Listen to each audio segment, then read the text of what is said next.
Alrighty, y'all, we are now at the end of the year of 2024, which is actually insane.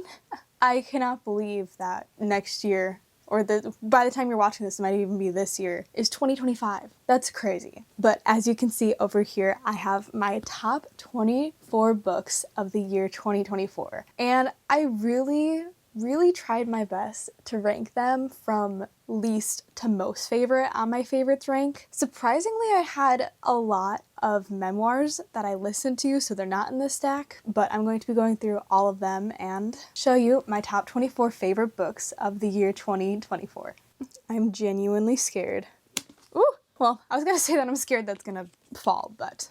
So, starting off with number 24, we have Archer's Voice by Mia Sheridan. Now, technically, this should be way further up my scale. However, this is a reread, so this was not my first time reading it, so I wanted to put it at number 24. This is the annotated copy of it. It is a romance between two characters that are both going through really hard struggles in life, and I feel like they both kind of go through the story helping one another, try and get through, like, their past traumas. I love Archer. I love Archer. I love him, and I had to get this copy. I'm so glad I did. Rereading this was so refreshing. Next up, we actually have my first ever fantasy book, which was very surprising to me that this actually made it on the list, which is The Cruel Prince by Holly Black. This is part of a trilogy. This is mostly told from Jude's perspective. Her parents were murdered by this guy when she was very young, and he took her and her siblings to the world of fairy, and they're basically humans. Oh my gosh, I keep repeating it. They're basically humans who are living in a fairy world and have a very big disadvantage when it comes to literally everything because they are human.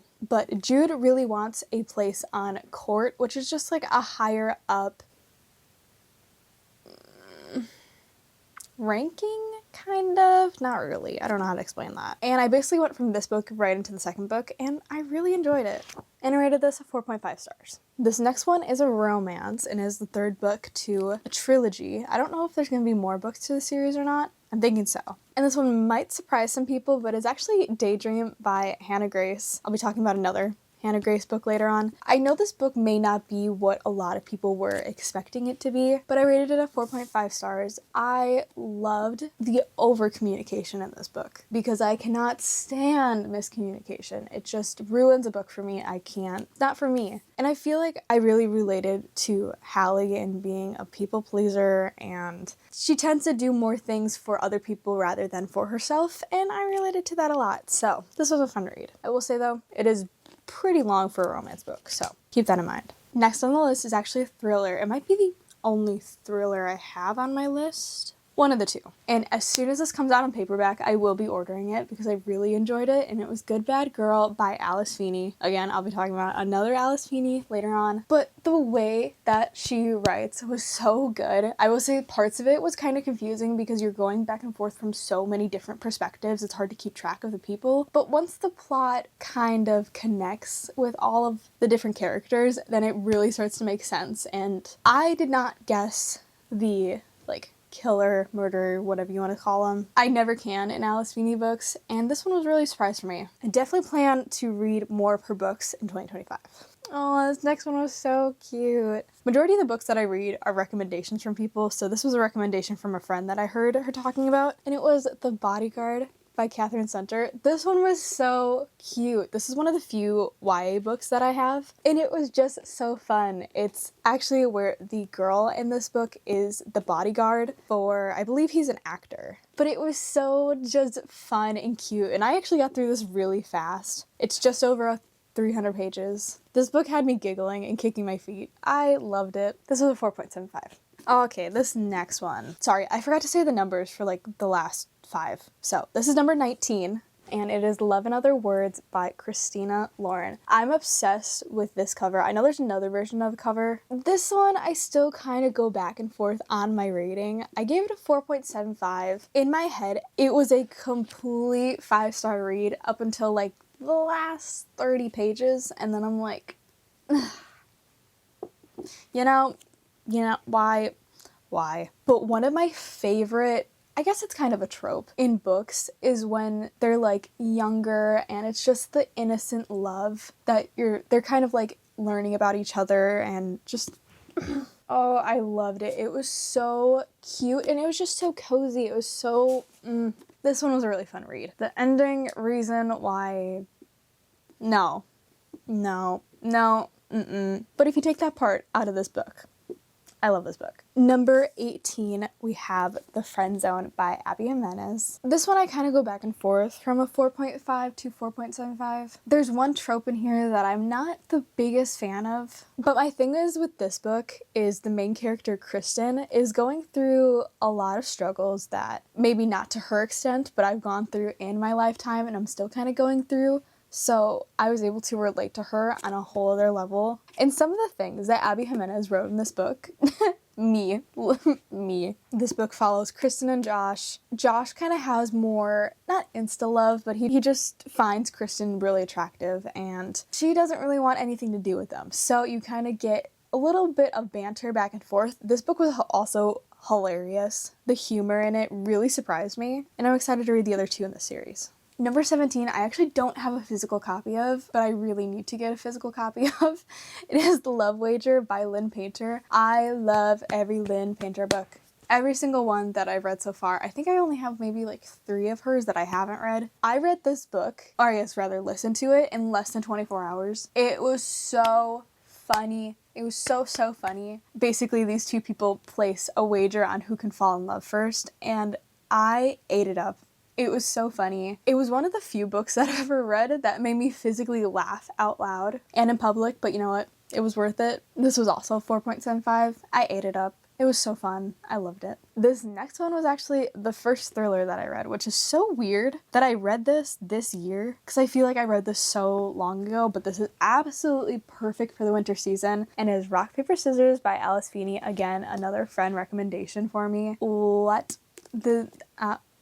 This was so close to being a 5-star, but it did wind up being a 4.75. Strictly because of the very last chapter. I didn't exactly understand the point of the very last chapter. If you take that out, 5-star read all the way. We follow a husband and wife whose marriage has been turmoil for 10 years, and the husband, Adam, has face blindness. And the plot twist, I had to pause it and think because she got me. She got me with this one. I will recommend this book to anybody. Absolutely perfect for the winter too. This next one is another good one. This next one is The Wishing Game by Meg Schaefer. This should have been a 5-star read, but it is 4.75 for me just because I went into it hearing so much that it was a magical realism book, which it is my favorite genre. I absolutely love magical realism. However, the book just feels magical. There is no actual magical element to it, which is, again, it's not the book's fault. It's technically my fault because I went into it thinking that. But this is so atmospheric. It is such a good read for the fall time. And the way that I feel for the little boy and also Lucy in this book, it's so sweet. It's about Lucy who all she wants to do is adopt this little boy named Christopher. So good. It was so cute. And also this cover, so cool. I apologize if the camera angle changed. My battery died. So, where was I? I think I was on number 14. I hope. Number 14 is When Breath Becomes Air by Paul Cathini. Might be pronouncing that wrong. I was told that this was a book that really makes you appreciate life, and just hearing about his struggles was pretty heartbreaking, actually. This is about a doctor. I believe he's a neurosurgeon, maybe? That's the word I'm looking for. And he is diagnosed with cancer, so it kind of flips his entire life around, and kudos to his best friend for actually continuing to make this book actually happen. All of the memoirs that are on this list, I don't rate any of them because I don't want to rate anybody's personal own life stories. But this one is a book that I feel like everybody should read in their lifetime because just hearing about him as well as his patients, everything that they've gone through in their lifetimes are just... It really makes you sit down and appreciate your life for what it is. Number 13 is another memoir, which is I'm Glad My Mom Died by Jeanette McCurdy. I feel like this is a very popular memoir. Jeanette McCurdy was on a bunch of different shows, including iCarly, and I can't think right now. Sam and Cat, I believe. And unfortunately for me, I didn't grow up having Disney Channel as a kid, but hearing everything that she went through and her mom's influence on her life as a kid and even as an adult, oh my gosh, it was also a very, very heartbreaking story, and also dives very, very deeply into the pros and cons of child acting. Another really good read that I think everybody should read. Number 12 is also another memoir.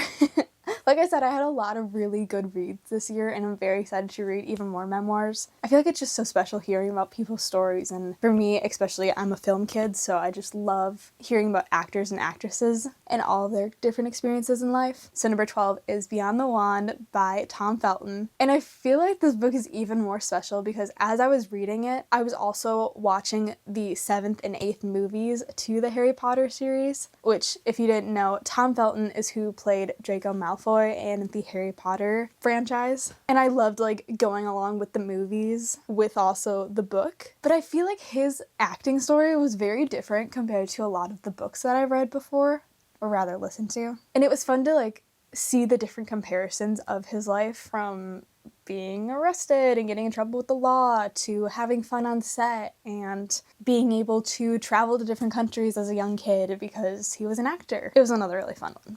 Number 11, I think this is fiction. I think this is the only fiction book that I have on my list. Oh, and it's so good. I would reread this in a second. Number 11 is The Help by Catherine Sockett. I have watched the movie more times than I can even begin to count, so I really thought that it was time for me to read this story. This is, again, one of those stories where it's so heartbreaking, but that's what makes it such an enjoyable read. This takes place in 1962, where we follow our main character, Aibileen, who is a black maid for a white family, and she's done this all of her life, and we hear about her story, we hear about other people's stories, and basically this book brings light on changing the ways that Jackson, Mississippi was so used to with black versus white people. Highly recommend this. Highly recommend the movie. I cry every time I watch the movie, and I did cry reading this one. So, highly recommend. Number 10 is Being Henry, The Fonz and Beyond by Henry Winkler. Henry Winkler has been an actor for, I couldn't even tell you how many years. He's been in countless movies, and I've seen quite a few of them. And his story was actually really fun because nobody wanted to hire him after he was Fonzie in Happy Days. And I loved the way that he wrote in this book, because the way that he described things, or were to describe his parents, I feel like after reading the book, it felt like I know him in real life, which obviously I don't, but that's just how the book made me feel. I'm gonna say it 50 more times in this video, but I highly recommend this one as well. Oh, and then the next one. Another one I cried at, which is number 9, Friends, Lovers, and the Big Terrible Thing by Matthew Perry. Sadly, Matthew Perry has now passed away, but he's been in a bunch of different movies and TV shows, but we all know him as Chandler from Friends, and I love Friends, and he is 1000% Chandler in real life, but it is actually so crazy because you could totally see someone on camera one way, and in their real life, they could be going through the complete opposite thing, and you truly have no idea. And it broke my heart listening to this book. He just had a really tough life, and his memoir really shines light on so many different things that he was struggling with that so many other people struggle with, and you truly have no idea like what somebody is going through because they may not always say it. I feel like a lot of the memoirs that I've been reading lately have been very heartbreaking, but this was another one that just it was such a good read but such a sad one at the same time. And then on a completely different note, what are we on? Number 8. Oh my gosh. Number 8 is Wildfire by Hannah Grace. This was a 5-star read. I loved Icebreaker, but compared to this one was so good. And I wasn't expecting that either. This was very surprising. This was also one of the books that my boyfriend picked out for me at the very beginning of 2024 for our anniversary, and I'm so glad he picked it out. I thought it was fun because it takes place on a summer camp, but it's not a YA book. And I'm also obsessed with the covers. So cute. Our 2 characters have a one-night stand, decide not to see each other again, and then wind up working at the exact same summer camp for the entire summer, and it's just so fun. It wasn't as spicy as Icebreaker was, which I think that's why I enjoyed it more. I think this is my favorite out of the series so far. Number 7 on my list was a very, very surprising read for me, and I don't have the physical copy, and I will be purchasing the physical copy because I don't know why I haven't yet. Number 7 is Ready Player One by Ernest Cline. I was genuinely surprised by this book. I also listened to this in like 24 hours. An instant 5-star read. The second book, don't read it. Don't even bother. Not worth it. I don't remember a single thing from it. Also, the movie for Ready Player One sucks. No, didn't follow the book. I was very disappointed. But anyways, basically the main character lives in a world where you are able to be inside of a video game. And it's kind of like virtual reality, but you get to like be with other people, and I loved the storyline. It was so, so good. I feel like it was also very different for me because it wasn't a thriller, it wasn't romance, wasn't a memoir. It was just a very different read. And I really want to expand into different genres, so if I could find more books like this, I really want to find more books that give me like the exact same feeling, you know? On to number 6 on my list. We have another Abby Jimenez book. Can you just see how many tabs? That doesn't tell you anything. This is Yours Truly. This one was very anticipated for me because I feel like you got little bits of pieces of Brianna from the book that comes before this one, which I will talk about in a second. She is so funny, humorous, wit-filled. It was so, so good. And Jacob in this book, I feel like he was represented so well. He struggles a lot with anxiety, and how he was portrayed was so perfect because I feel like she shined light on what he and also what she was also going through so well. Little bit of miscommunication, but other than that, I love. Okay, so we are technically on to my top 5 reads of the year. These are almost impossible to rank. I really tried my best to rank them, but truly these are all number 1 in my heart. Like these, I really tried to rank them. But number 5 is actually a series. I did read the first book in 2023, but I did read the rest of them but I did read the rest in 2024, which is the Natural series. YA meets Criminal Minds, meets teenagers, meets a little bit of a love triangle, which normally I don't like those, but in this one I really, yes. But I truly had to put all 3 of these together. I think my overall favorite is All In. Oof. Just because of the plot twist after plot twist after plot twist. I didn't think anything could get better than The Naturals, and then afterwards, oh my gosh. These were like some of the first books that I read in 2024. Highly recommend. I love her writing too. These books are just perfect. Couldn't recommend the series more. We are on to number 4. This was the surprise of the century for me. I was expecting to not like this book at all, and I gave it 5 stars. This is When You're Mine by Rebecca Searle. This is also another book that my boyfriend picked out for me. If you want to go check out that video, I'll have it linked in the description. It is absolutely hilarious. But I was very hesitant about this one because this book is a Romeo and Juliet. It's not a retelling, but more inspired by their story. And in the original Romeo and Juliet story, Romeo is with this girl, Rosaline, for a little bit at a party until he meets Juliet. So this book is actually told from Rosaline's perspective with Rob and Juliet. I could not pick up a book for a very long time after reading this because I was awestruck. Oh, there's just so many good lines in this book. And I feel like I've heard nobody talk about that book at all, which is very sad because more people need to read it. It's crazy to me that I read this book this year because I feel like I read this so long ago. My 3rd favorite book of the year was Before We Were Strangers by Renee Carlino. I definitely need to read more of her books. This one, I wasn't really expecting anything. The funny story about this book is actually I saw it in, I believe, a Walmart. And I was like, you know, I love the cover. I should get this sometime. And after like a year and a half, I finally decided to read it. There's a little bit of a plot twist midway through this book. I do believe that I also cried in this one. It was just written so good. I feel like this is one of those books where I don't want to say anything about it because I feel like it's more fun to just go into it blindly. I also love the cover. Highly recommend. It's also really short and big text, which we love. We are down to the last 2. Number 2 is Part of Your World by Abby Jimenez. Can you tell who my new favorite author is? I don't think I made it obvious in this video at all, considering how many tabs are on this book. This again was a very surprising read for me.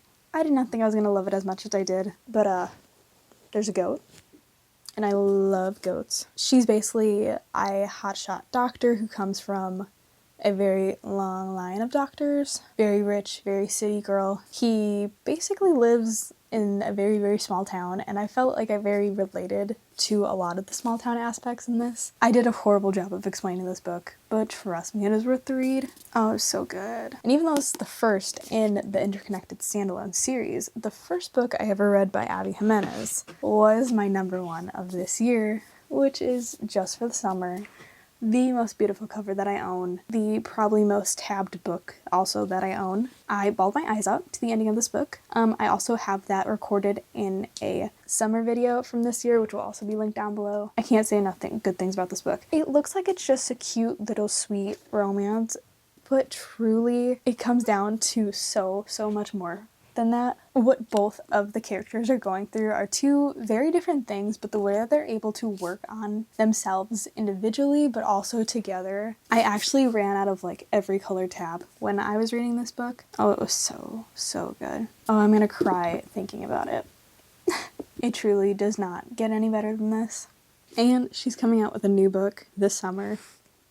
I'm so excited. I'm so excited. Oh, I need it to be summer now, and it's currently like freezing fog outside. And with that, those are my top 24 books of the year 2024. I feel like I've been yapping on about books for a long time, but I truly had a lot of really good reads this year. So I'm very excited for 2025. If you're looking forward to more bookish content coming soon to you in the new year, don't forget to like and subscribe. We're so close to 4,000 subscribers, so if you're not already subscribed, I'd really appreciate it. I hope you guys enjoyed this video, and I hope you guys have an amazing rest of your day, and I will see you guys in my next video. Bye, guys. This is The Wishing Game by Meg Schaefer. No! I was watching the 7th and 8th movies in the Harry Potter series. I feel like I've been yapping about books for, well,